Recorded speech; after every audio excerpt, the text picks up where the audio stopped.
Jadi kakek-kakek saya itu dulu Raja Goa. Jadi turun-temurun ini Raja Goa, kemudian ada jadi Raja Bone, juga ada yang sempat diangkat sebagai Raja Lu di Palopo tuh. Bahwa kebetulan memang yang terkenal, yang melekat pada diri saya ini karena saya cucunya langsung dari Andi Mapanyuki yang pernah jadi Raja Bone saat itu. Kenapa bisa memilih masuk ke TNI, padahal boleh dikata kakek seorang raja, bapak mungkin pengusaha. Dengan keberadaan saya sebagai Pangdam ini, saya akan menjalankan tugas ini sebaik mungkin, semaksimal mungkin, seperti apa yang diperintahkan oleh Bapak Kasat ke saya pada saat setelah saya dilantik, yaitu kita harus mempelopori usaha-usaha untuk mengatasi kesulitan rakyat sekelilingnya.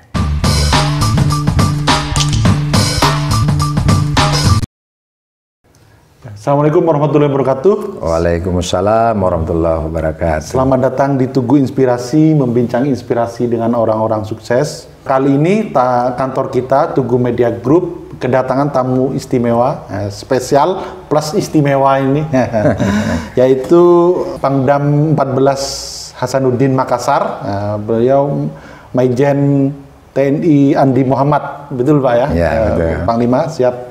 Beliau adalah sebelumnya adalah Pangdiv 2 Kostrat Singosari. Baru 31 Januari kemarin berpindah ke tanah kelahiran Makassar. Nah, ini beliau menarik ini. Makassar ini kalau kita lihat di di nasional itu kan banyak orang-orang hebat. Ada Pak Yusuf Kalla, salah satunya Pak Pangdam ini, kira-kira seperti itu. Dan ini pulang kampung ya. Ya, betul Pak. Dan beliau ini, yang menarik dari beliau ini adalah meneruskanlah perjuangan kakek beliau, yaitu Raja Andi Mapanyuki, yaitu Raja Bone dan juga Bupati Bone kalau nggak salah ya. Nah, dan ini kita karena Tugu Inspirasi, kita ingin membincang inspirasi tentang kisah sukses Panglima, sehingga menjadi Pangdam 14 Hasanuddin ini kan bukan perjalanan yang mudah dan bukan perjalanan yang sebentar gitu ya.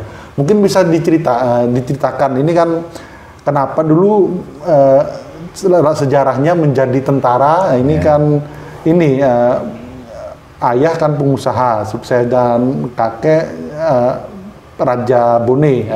Kenapa memilih jalur tentara kira-kira seperti itu? Terima kasih Mas.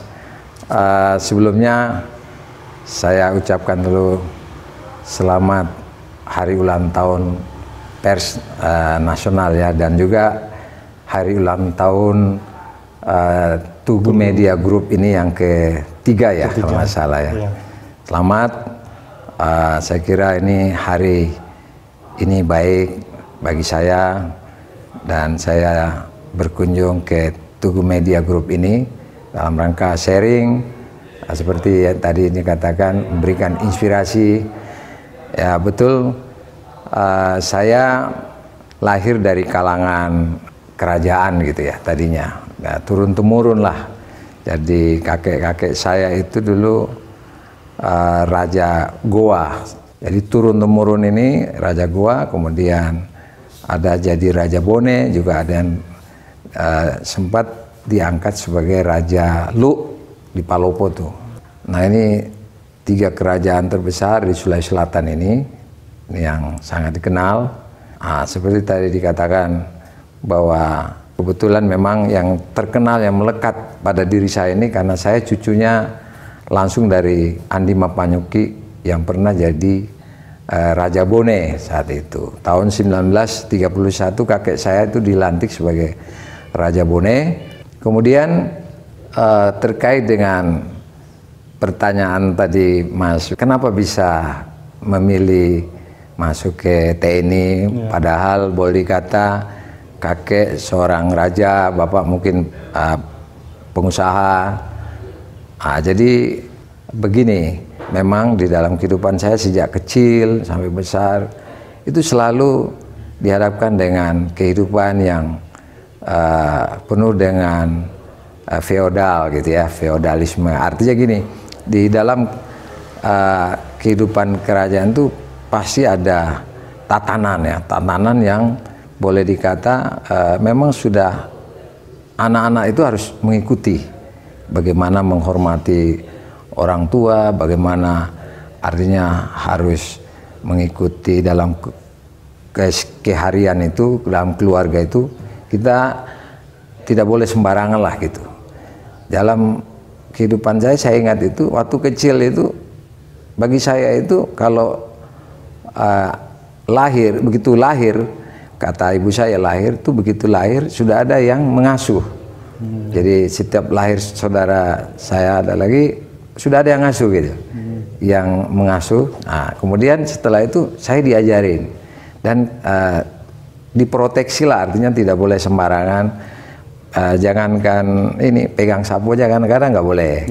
Iya. Kata kalau orang Jawa itu bilang pamali gitu kan, apalagi misalnya yang kerja lain, nggak boleh nak kamu ini nak, sudah ada yang kerja gitu kan. Iya.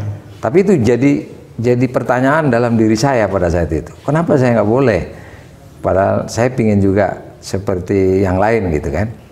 Nah, tapi memang di dalam kehidupan saya itu feodal tapi ada demokratis, ada pilihan, tapi yang hal-hal seperti itu tidak boleh.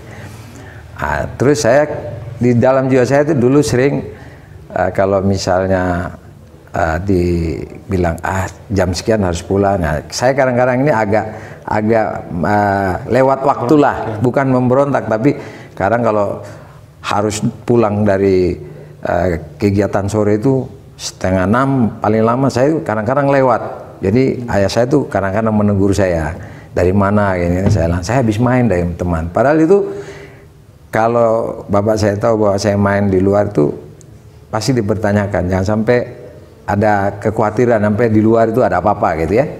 Nah, itu, tapi saya berusaha bagaimana membawa diri saya, kok di luar itu kok enak aja ya bergaul orang, kok tapi kalau pulang di rumah kok harus begini. Tatanannya itu sudah ada gitu, bangun tidur biasa, mandi, tadarusan misalnya di rumah kan. Kemudian sudah ada yang ngatur semua tuh ya. Nah, terus kenapa sampai saya masuk tentara? Nah, pada saat itu saya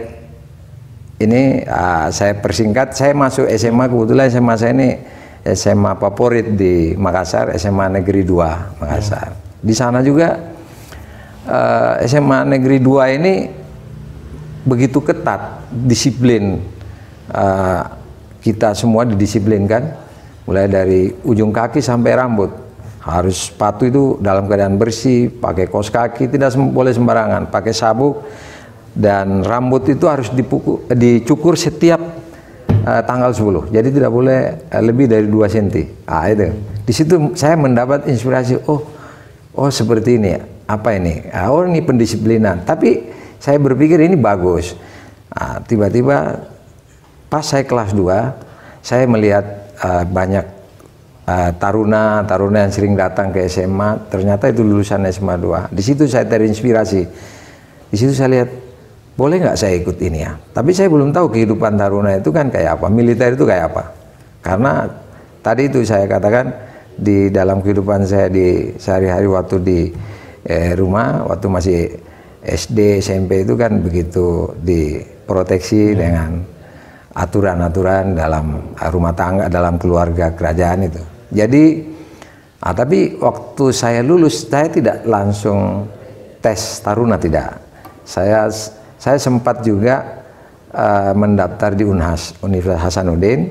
Nanti setelah tahun berikutnya, tahun 84, saya lulus tahun 83, 84, baru saya merasakan, oh ini kayaknya saya bisa ikut tes ini. Dan lihat kapasitas saya dalam diri saya, oh ini saya bisa, kok itu bisa, saya nggak bisa gitu. Ya, akhirnya saya ikut.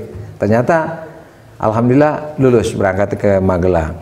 Di Magelang karena baru tes, belum kehidupan full sebagai militer, baru tes, saya masih ikut lanjut. Tapi setelah ikut taruna, baru saya tahu, begitu keras didikan di akademi militer itu, luar biasa. Bahkan boleh dikata semua kaget, saya pun kaget, teman-teman kaget, mungkin semua merasakan kaget ya, karena ya kehidupannya begitu, harus bangun sebelum subuh, belum azan kita sudah harus senam baru, dan seterusnya itu kita ketat sekali ya, waktu yang harus kita ikuti itu. Jadi saya berpikir waktu itu, loh kok ini bertentangan dengan kehidupan saya sebelumnya. Tapi saya Mas, ini terus terang, saya mau berusaha melawan itu waktu itu. Jadi saya terbuka bahwa saya waktu itu merasa, loh kok ada yang dalam batin saya. Sisi lain saya lahir dari kehidupan seperti tadi ya, begitu feodal, begitu semua ada yang mendukung kehidupan saya. Ini harus mandiri, harus artinya dilatih dengan keras. Nah di situ. Tapi alhamdulillah setelah saya lihat teman-teman saya karena kehidupan taruna itu kita SPD Kos, Jiwa Korsa, kekompakan dan lain, akhirnya saya bisa mengikuti sampai saya lulus jadi Akademi Militer menyandang sebagai perwira Letnan 2 saat itu. Jadi gitu. Oke. Menarik. Jadi kalau mengaca dari dulu ini kehidupan yang feodal, nah itu ada plus minusnya nggak Panglima? Dan apa itu menurut Panglima dalam mendidik anak untuk ke depan, nah itu budaya feodal ini diperlukan atau sekarang sudah berubah zamannya? Dan ketika sekarang Panglima mendidik anak, apakah yang seperti itu sekarang dilanjutkan atau ada perubahan gitu? Ya, sebenarnya kehidupan saya waktu itu feodal itu karena memang tatanan keluarga saya itu memang sudah seperti itu. Artinya ini sangat bagus sebenarnya, karena di situ ditanamkan etika, bagaimana menghormati orang yang lebih tua dari kita, apalagi kalau orang tua. Jadi tidak boleh sembarangan. Saya ingat dulu itu kalau misalnya saya punya kakak, saya harus menghargai apapun namanya, artinya saya punya kebutuhan, tapi kakak saya butuh barang itu misalnya, terpaksa saya serahkan karena saya menyadari bahwa saya menghargai kakak saya. Demikian juga adik saya kepada saya. Kemudian juga bahwa kehidupan waktu saya kecil itu banyak memang diinspirasi oleh kehidupan dalam beragama ya, terutama saya sebagai muslim, karena saya harus bangun jam 4 sebelum sholat subuh itu sudah harus bangun. Kemudian persiapan untuk sholat berjamaah dengan orang tua, jadi kita dibangunkan semua untuk sholat berjamaah. Kadang-kadang dibawa ke masjid dan tidak ada sedikit waktu pun menunda itu namanya ibadah, sholat, terutama sholat 5 waktu. Itu saya lihat tuh. Tapi memang kalau yang berkaitan dengan mungkin seperti kehidupan sehari-hari seperti membersihkan rumah, membersihkan ini, itu dulu karena banyak orang di rumah sehingga saya tidak diperlukan mungkin tenaga saya ya. Padahal harusnya saya juga dilatih ya waktu itu.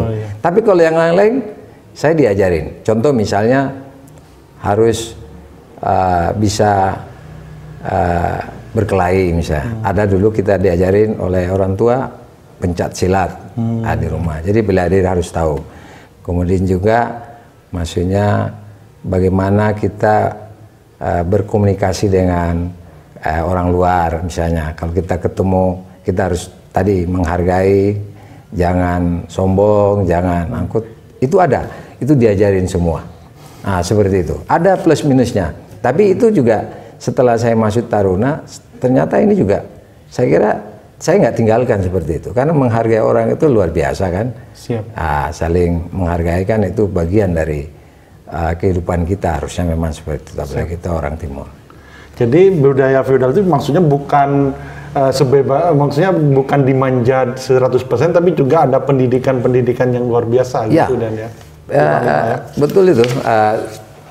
Artinya memang saya diproteksi dengan contohnya tidak boleh sembarangan keluar ya seperti itu. Tapi diberikan juga kebebasan, silakan kamu di rumah mau apa misalnya, mau belajar apa, mau ini. Kalau memang saya butuh sesuatu, saya dipanggil dari luar masuk ke dalam misalnya ke lingkungan rumah saya, gitu kan? Gitu. Seperti itu. Panglima, ini menarik lagi. ini kan putra raja dan putra bupati gitu ya. Mohon maaf, cucu bupati dan putra dari pengusaha yang hebat. Nah, itu apa ada beban dalam meniti karir gitu, dalam meniti karir Panglima itu ada beban nggak? Dan itu menjadi beban atau menjadi motivasi ya bagi Panglima? Kalau beban sih tidak ada. Saya dalam mengikuti pendidikan SD, SMP, SMA sampai masuk pendidikan akademi militer itu tidak ada beban sebenarnya. Hanya memang saya jadikan tantangan bagi saya karena merubah bukan mindset tapi perasaan saya yang biasa dalam kehidupan dengan keluarga, tiba-tiba saya harus mandiri jadi taruna. Itu berat, memang berat. Saya akui bahwa pada saat itu saya merasa bahwa loh kok seperti ini dalam diri saya. Wah, bahkan terlintas bahwa saya lebih bagus pulang saja lah. Tapi begitu saya lihat teman-temannya hampir sama begitu, tapi teman-teman saya lihat juga sedih, saya juga sedih. Wah, akhirnya timbul rasa ayo kita sama-sama aja, kita semangat. Dan alhamdulillah teman-teman saya yang sekarang ini banyak yang dalam satu waktu itu masih tingkat, boleh kata masih chandra di muka itu ya. Kan baik dari darat, laut, udara, bahkan kepolisian, hampir rata-rata ini berhasil semua ini teman-teman saya yang satu peloton pada saat itu ya. Jadi tidak ada beban sama sekali, tapi itu jadikan tantangan pada diri saya. Dan alhamdulillah ya saya begitu dinyatakan masuk taruna Akmil, saya berusaha semaksimal mungkin menyesuaikan dengan aturan yang berlaku pada saat itu. Siap, Panglima. Menarik. Jadi kalau sekarang Panglima sudah sekitar 33 tahun ya, jadi betul prajurit. Ya. Nah itu yang paling berkesan apa Panglima selama 33 tahun mengabdikan diri pada negara gitu? Ya, terus terang ya bahwa kalau dibilang yang berkesan selama saya menjalani kehidupan militer sampai hari ini sebenarnya banyak, tapi yang paling utama itu pada saat-saat kita melaksanakan tugas-tugas seperti tugas-tugas operasi, dikirim ke daerah-daerah yang boleh dikata ada konflik di sana, sehingga waktu saya masih perwira pertama saya sudah pernah juga ditugaskan baik itu ke Timur-Timur, ke Aceh, ke Papua, dan bahkan saya pernah ke Kamboja waktu itu peacekeeping, pasukan perdamaian tahun 92 itu saya pernah di sana. Kalau dibilang berat karena memang ada kita harus sebagai perwira harus betul-betul memimpin pasukan itu, anak buah kita itu supaya melaksanakan tugas semaksimal mungkin, sebaik mungkin, sehingga saya sebagai leader, artinya komandan pada saat itu, saya harus memberi contoh teladan kepada anak supaya tidak melakukan hal-hal yang sifatnya bisa mencederai dirinya, apalagi kelompok kita yang kita bawa. Artinya kita harus selalu waspada. Itu yang berat. Apalagi misalnya kita di daerah-daerah rawan dengan artinya kita rawan terhadap ancaman dari musuh itu. Contohnya misalnya saya pernah ke Aceh jadi komandan batalion, bawa 650 orang pada saat itu, dan saya ada 1 tahun di sana darurat militer. Saya membawa 5 kompi, dan saya kira juga sama dengan yang lain begitu berat yang kita lakukan, karena di samping kita harus membantu saudara-saudara kita rakyat Aceh di sana yang mungkin terganggu dengan adanya kelompok-kelompok yang mengatasnamakan itu dulu kan namanya GAM ya. Tahun berapa itu? Tahun 2003 waktu itu darurat militer di Aceh. Saya sempat jadi komandan batalion 433 Julusiri Kostrat, waktu itu saya bawa. Dan saya di situ melakukan cara-cara dan teknik bagaimana supaya bisa mendekati saudara-saudara kita yang Aceh ini yang belum, artinya masih punya pemikiran ingin memisahkan diri dari NKRI dengan segala cara. Dengan segala cara saya katakan melakukan pendekatan komunikasi sosial, saya melakukan kegiatan aktivitas seperti di masjid, ini memberikan edukasi sosialisasi bahwa ini Aceh ini bagian dari Negara Kesatuan Republik Indonesia.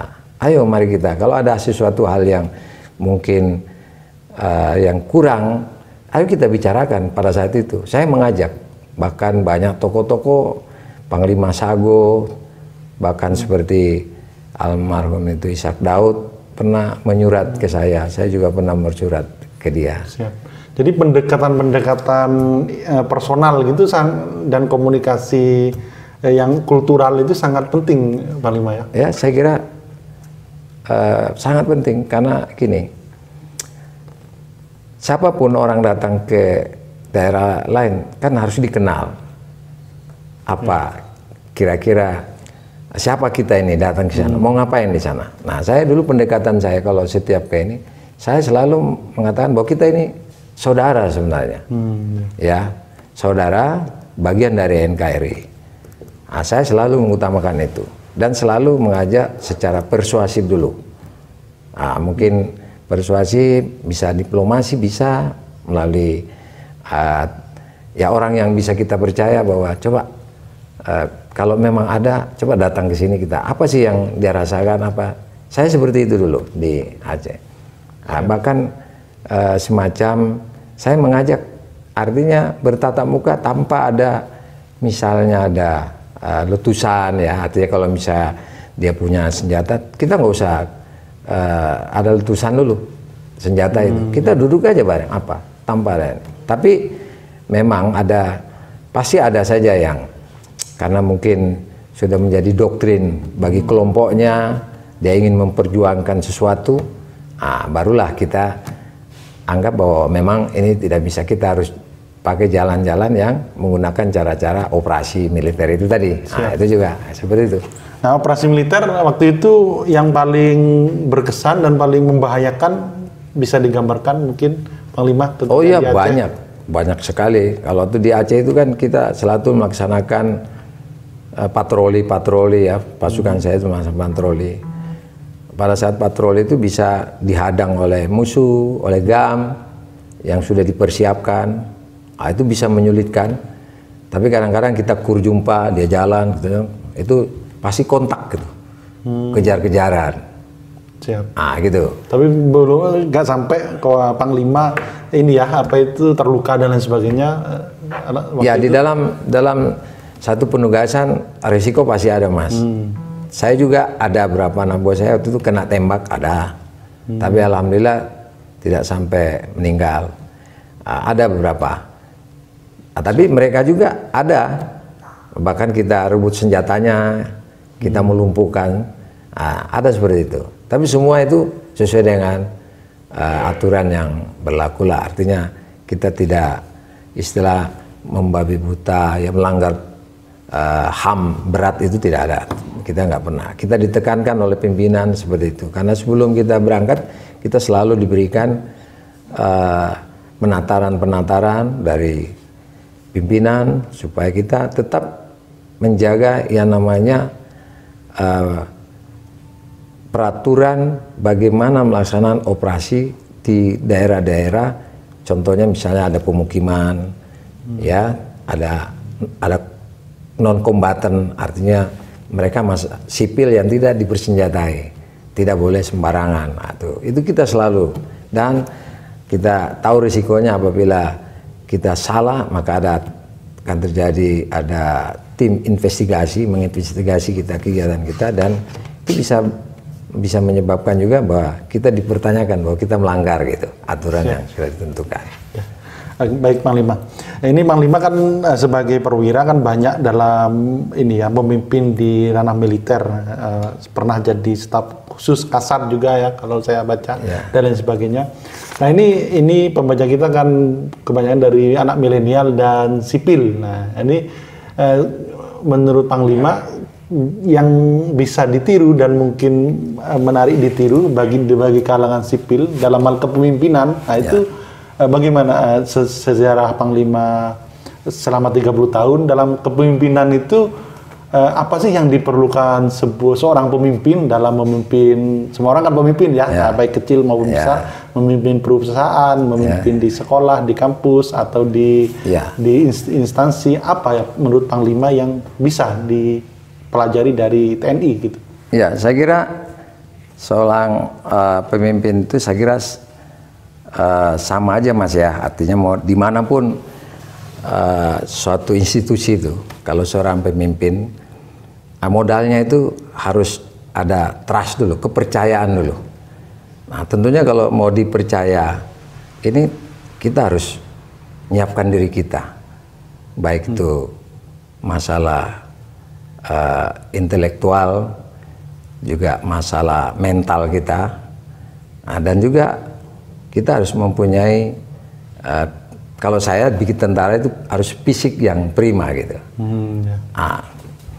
Kemudian di dalam kepemimpinan itu kita harus memberikan juga contoh tauladan. Jadi jangan sampai kita seorang pemimpin bisa memberikan arahan, perintah kepada anak bahwa harus berbuat seperti ini, tapi pemimpinnya sendiri ya nggak bisa lakukan itu, malah melanggar itu. Nah, itu kan tidak bagus. Bagi kalangan milenial sekarang, mungkin yang perlu ini harus anak-anak kita sekarang ini harus mulai dari sedini mungkin nih diajarin disiplin waktulah. Jadi disiplin ini sangat membantu dalam kehidupan kita sehari-hari, dan juga nanti menuju apabila misalnya sudah waktunya dia bisa dianggap sebagai pemimpin, itu akan sangat bermanfaat. Disiplin itu bukan berarti hanya disiplin lahiri aja, tapi batinia juga harus. Kita harus secara batinia itu bahwa kita harus disiplin. Artinya tanpa kita dilihat orang, tanpa kita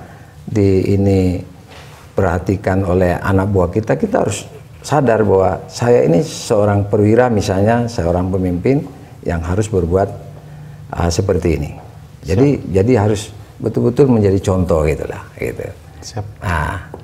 Oke, baik, Panglima, apa itu dalam hal disiplin? Ya, kemarin sempat kita ulang tahun, ada salah satu kepala UJK Malang, itu mengeluhkan, mungkin bercerita lah, beliau bercerita bahwa anak milenial sekarang ini kreatif, tapi kalau disiplin ini agak kurang. Nah, itu apa dirasakan juga sama Panglima, dan apa untuk menekan kedisiplinan bagi anak milenial yang kreatif itu, formula apa yang mungkin bisa dilakukan oleh orang tua gitu? Ya, saya kira begini, saya juga tadi saya katakan bahwa saya walaupun hidup dalam keluarga yang kerajaan feodal, tapi saya diajarin disiplin. Yang tadi saya katakan, semua saudara saya itu kalau sudah subuh sudah harus bangun. Tidak ada lagi cerita tidak bangun, kita semua membersihkan diri, ambil wudhu, terus sholat berjamaah. Itu kan penanaman disiplin yang sangat utama itu di dalam kehidupan kita, bahwa kita, orang tua kita mengajarkan itu. Kemudian misalnya waktu-waktu harus makan, kita harus makan misalnya sama satu keluarga, kita harus duduk di meja makan itu. Kemudian juga kita misalnya kita janji sama orang, misalnya jam sekian, tolong kalau bisa berusaha menepati janji itu, jangan sampai keluar dari janji. Kalau bisa datang duluan. Itu seorang calon-calon pemimpin itu kalau sudah mengatakan itu harusnya yang dikerjakan, seperti itulah. Siap. Menarik sekali ini Panglima. Ini Panglima izinkan kurang setahun atau mungkin kalau ada peraturan berubah kurang 3 tahun lagi pensiun. Nah, ini mimpi yang mimpi yang belum terlaksana di TNI, apa yang mungkin target selama 3 tahun ini, apa yang ingin Panglima lakukan gitu? Gini, saya sangat bersyukur karena saya diberikan kepercayaan oleh pimpinan saya dalam hal ini Panglima TNI dan Kasat menjadi Panglima Komando Daerah Militer 14 Hasanuddin. Sebenarnya dari sisi target saya di militer ini untuk jabatan saya pikir saya sudah sangat bersyukur bisa menempati Panglima Komando Daerah Militer atau Pangdam ini kan. Tapi yang jelas bahwa saya punya niat bahwa bagaimana dengan keberadaan saya sebagai Pangdam ini, saya akan menjalankan tugas ini sebaik mungkin, semaksimal mungkin. Paling tidak bagaimana prajurit-prajurit saya nanti yang saya pimpin ini betul-betul bisa berbaur dengan masyarakat, ya, tidak mengedepankan pendekatan militer, tapi mengedepankan pendekatan kehidupan sebagaimana layaknya kita bermasyarakat seperti itu. Walaupun memang bahwa tugas militer itu pasti ada, tapi kalau kita hidup di masyarakat itu harus betul kita mengenal seperti apa yang diperintahkan oleh Bapak Kasat ke saya pada saat setelah saya dilantik, yaitu kita harus mempelopori usaha-usaha untuk mengatasi kesulitan rakyat sekelilingnya. Jadi saya akan berusaha prajurit saya ini keberadaannya dimanapun dia berada itu harus dirasakan oleh masyarakat di sekelilingnya, dalam hal kehidupan sehari-hari ataupun mungkin dalam hal-hal tertentu. Contohnya misalnya gini Mas, kan di dalam dinamika hidup ini kan ada saja, ada mungkin yang lagi beruntung, ada yang lagi susah, ya gitu kan, atau mungkin ada musibah, ada bencana dan lain sebagainya.